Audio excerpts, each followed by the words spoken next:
students, welcome to Science and Technology Part 1, lesson number 3, Chemical Reactions and Equations. And today, we are going to study in this lecture chemical reactions. We are going to study the types of chemical reactions, म्हणजे रासायनिक अभिक्रियांचे प्रकार. The chemical reactions are classified into the following 4 types in accordance with the nature and number of reactants and products. रासायनिक अभिक्रियांचे प्रकार कशावर आधारित दिले तर nature and number of reactants and product. Reactant आणि प्रॉडक्टचं नेचर कसं आहे आणि नंबर ऑफ रिॲक्टंट आणि प्रॉडक्टवर आधारित ह्या रासायनिक अभिक्रियांचे प्रकार. Now the first type of the reaction that is combination reaction, ज्याला संयोग अभिक्रिया असं म्हणतात. कॉम्बिनेशन म्हणजे एकत्र येणं. या नावामध्येच लक्षात येते की दोन सबस्टन्स एकत्र येतील, त्यांच्यापासून एक नवीन तिसरा सबस्टन्स तयार होईल, त्याला म्हणायचं आहे कॉम्बिनेशन रिॲक्शन, कारण कंबाईन होतात. One of the example is given when this is the practical which is given in our journal, hence we are going to take this activity also. Take a small amount of hydrochloric acid in a test tube. Test tube मध्ये hydrochloric acid घ्या. Heat a test tube. Test tube ला थोडीशी heat करा. Dip a glass rod in ammonia solution. एक glass rod घ्या, तो ammonia सोल्युशनमध्ये dip करा and hold on the top of the test tube. आता त्या हीट करत असलेल्या हायड्रोक्लोरिक ॲसिडच्या टेस्ट ट्यूबच्या टॉपवरती, माउथवरती तो रॉड धरायचा आहे. You will observe white smoke emanating from the tip of the glass rod. असं लक्षात येईल की जो ग्लास रॉड आपण अमोनिया सोल्युशनमध्ये बुडवलेला होता त्याच्या टोकापासून, बुडवलेल्या भागाच्या टोकापासून पांढऱ्या रंगाच्या वाफा बाहेर पडत आहेत. याचा अर्थ तिथे एक नवीन पदार्थ तयार होतोय. कोणता तो? Ammonia, that is NH3 which was a gaseous state. At room temperature जेव्हा तुम्ही बाहेर घेणार आहे तेव्हा तो गॅसियस स्टेटमध्ये असणार आहे. तुम्हाला तसा तो बीकरमध्ये मिळणार आहे. लिक्विड अमोनिया म्हणतात. Then HCl, hydrochloric acid, which is also a gas, combines together to form NH4Cl, that is ammonium chloride, and a solid smoke has been formed here in this case. आणि मग हा smoke पांढऱ्या रंगाचा smoke बाहेर पडेल, काजळी जसा प्रकार असतो तसा. त्याच्यानंतर दुसरा पण एक्सपेरिमेंट, हाही तुम्हाला जर्नलमध्ये आहे म्हणून ही ॲक्टिव्हिटी पण आपण घेतोय. मॅग्नेशियम रिबन म्हणतात किंवा magnesium strip. Magnesium is a metal. ती घ्यायची, ए पेअर ऑफ टॉंग्स, ज्याला चिमटा म्हणतो आपण, चिमट्यामध्ये पकडायची अँड इग्नाईट, आणि त्याला पेटवायचे. जेव्हा तुम्ही स्पिरिट लॅम्पवर धरून त्याला पेटवाल तेव्हा काय होईल? On burning in air A white powder of magnesium oxide is form. Magnesium oxide form होतो. मग त्याची रिॲक्शन कशी आहे? मॅग्नेशियम आणि जेव्हा पेटवतो तेव्हा त्यातला हवेमधला oxygen, two substances combine together to form a single substance. This is known as combination reaction. There is another one more example. This is also you have to perform in the laboratory and write in the journal. Take water in a beaker up to half of its capacity. Beaker मध्ये अर्ध्यापर्यंत पाणी घ्या. Add a few pieces of slacked lime, that is calcium oxide. Slack lime, ज्याला आपण चुन्याचे तुकडे म्हणतो, ते घ्यायचे, चुना घ्यायचा आणि तो त्याच्यामध्ये टाकायचा आहे. Calcium hydroxide is form and this is a combination reaction. How it takes place? Calcium oxide plus water will form calcium hydroxide. पण तुम्ही असं पाहिलेलं असेल त्या बीकरमध्ये जेव्हा तुम्ही चुन्याचे असे काही खडे टाकाल तेव्हा त्या पाण्याचं तापमान वाढतं कारण त्याच्यामध्ये हीट फॉर्म होते. So this is the chemical reaction. या हीट फॉर्म होण्याची रिॲक्शन पण पुढे परत येणार आहे. तो एक टाईप आपण 5वा आणि 6वा टाईप घेणार आहोत. याच्यामध्ये 4च टाईप्स आहेत. त्यातला पहिला combination reaction, when two reactants combine together to form a single product, it is called as the combination reaction. Now second reaction type, that is decomposition reaction. The name itself indicates that decomposition, ज्याला आपण विघटन म्हणतो किंवा कुजण्याची प्रक्रिया म्हणतो. विघटन होणं म्हणजे लहान लहान भाग तयार होणं. One of the example is given, C12H22O11, that is a sugar molecule. When it is heated, there is the formation of 12 carbon plus 11 H2O molecules. म्हणजे एकच शुगर मॉलिक्यूल होता त्याच्यापासून 2 प्रॉडक्ट तयार झाले. When there is the formation of 2 products from a single reactant, this reaction is known as decomposition reaction. The reaction in which there is only one reactant giving rise to 2 or more products is called as decomposition reaction. There are again some examples. Suppose calcium carbonate is there. Now assembly is given. Decomposition of calcium carbonate is the experiment. Take 2 test tubes, one of the bent tube, rubber cork and burner for heating. One, take some calcium carbonate in the test tube. या test tube मध्ये calcium carbonate घ्या. Fit a bent tube to this test tube with the help of the rubber cork. Rubber cork ने bent tube लावा, fit करा and heat it.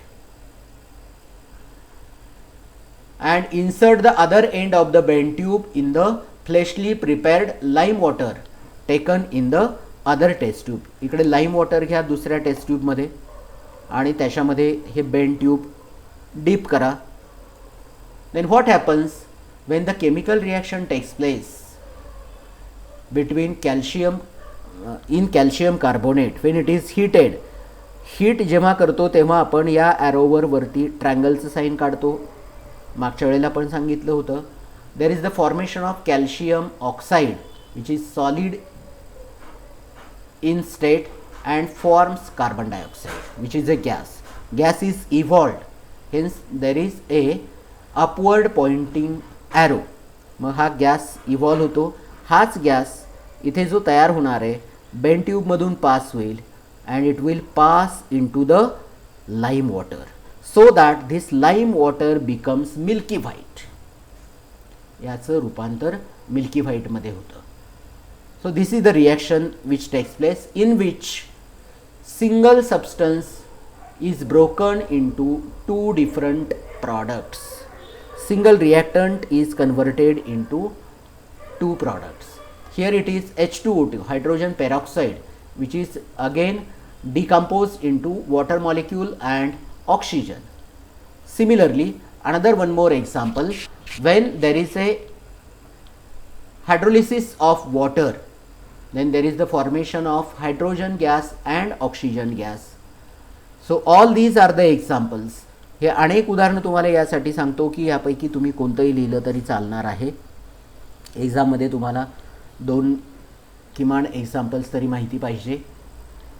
The chemical reaction in which 2 or more products are formed from a single reactant is called as decomposition reaction. Now third type of the reaction is the displacement reaction. Now displacement reaction is the reaction in which the place of ions of less reactive element in a compound is taken by another more reactive element by formation of its on ions, that is called as displacement. मग एक compound असेल आणि दुसऱ्या त्या कंपाऊंडमधला जो लेस reactive ion असणार आहे त्याची जागा मोर रिॲक्टिव्ह आयन घेणार आहे. Suppose copper sulphate plus iron, याच्यामध्ये कॉपरपेक्षा आयर्न मोर रिॲक्टिव्ह आहे. So place of copper is taken by iron and there is the formation of iron sulphate plus copper. This is also one of the experiment which you have to perform in the laboratory. Copper सल्फेटचं solution घ्यायचं एका बीकरमध्ये, त्याच्यामध्ये एक लोखंडाचा खिळा टाकून ठेवतात. काही वेळानंतर असं लक्षात येतं की कॉपर सल्फेटचा जो ब्ल्यू कलर आहे तो डिसॅपियर होतोय आणि त्या लोखंडी खिळ्यावर तांबूस रंगाचा थर जमा होतोय, कॉपर फॉर्म होतोय. Then copper sulfate plus Pb will also form lead sulfate plus copper. म्हणजे कॉपर आणि लेडचं जर कंपॅरिझन केलं तर लेड परत जास्त रिॲक्टिव्ह आहे म्हणून तो लेड सल्फेट फॉर्म होईल आणि कॉपर सेपरेट होईल. So this is the reaction in which the place of ions of less reactive element, less reactive एलिमेंटचा जो आयन आहे त्याची place is taken by another more reactive element. दुसऱ्या मोर reactive एलिमेंटने त्याची place घेतली जाते, forming a ions. And last type of reaction that is the double displacement reaction. So double displacement reaction is the reaction in which ions in the reactants are exchanged to form precipitate are called double displacement reaction. दोन्हीही compounds असतात, combine होतात. Combine होताना मात्र दोघांमधले पण ions interchange केले जातात. Say for example solution of sodium chloride and silver nitrate react with each other forming a precipitate of silver chloride and solution of sodium nitrate. Here it is silver nitrate. यातला silver एक आहे, एक ion form होणार आहे Ag plus NO3 minus असं आयनिक solution form होईल. NaClचं सुद्धा Na प्लस आणि Cl मायनस अशा आयन्स फॉर्म होतील. And now the ions are exchange. सिल्वरमध्ये असणारा NO3 एक्सचेंज केला जाणार आहे, तो कोणाला दिला जाणार आहे? सोडियमला दिला जाणार आहे. आणि सोडियममध्ये असणारा क्लोरीन हा सिल्वरने घेतला जाईल. म्हणजेच सिल्वर क्लोराइड हा एक प्रेसिपिटेट फॉर्म होईल and sodium nitrate which is a aqueous solution is form. इथे प्रेसिपिटेट तयार होणार आहे, पण हा प्रेसिपिटेट तयार होताना यांच्यामधला एकाबरोबर असलेला दुसरा जो आयन आहे तो तिसऱ्या आणि चौथा हा जो आयन आहे यांच्यामध्ये एक्सचेंज केली जाते. White precipitate of AgCl is formed by exchange of Ag plus ions and Cl minus ions between the reactants. So this is the double displacement reaction. Now we are going to study another two different types of the reaction called as exothermic reaction and endothermic reactions, or exothermic process and endothermic process. Exo means the process in which heat is given out. अशी reaction की जी heat बाहेर देणार आहे, that is called as exothermic process. When pellets of sodium hydroxide, sodium हायड्रॉक्साईडचे पांढऱ्या रंगाचे palettes असतात. जर आपण एक टेस्ट ट्यूब घेतली, त्याच्यामध्ये थोडंसं पाणी घेतलं आणि त्याच्यामध्ये हे पॅलेट्स टाकले, टेस्ट ट्यूब हातामध्ये धरली, तर ती test tube it dissolves in water. There is a evolution of heat during heat leading to the rise in temperature. त्या टेस्ट ट्यूबला तुम्हाला थोडीशी हीट फॉर्म झालेली लक्षात येईल, म्हणजे टेस्ट ट्यूब गरम होईल. NaOH plus H2O will form NaOH aqueous plus heat.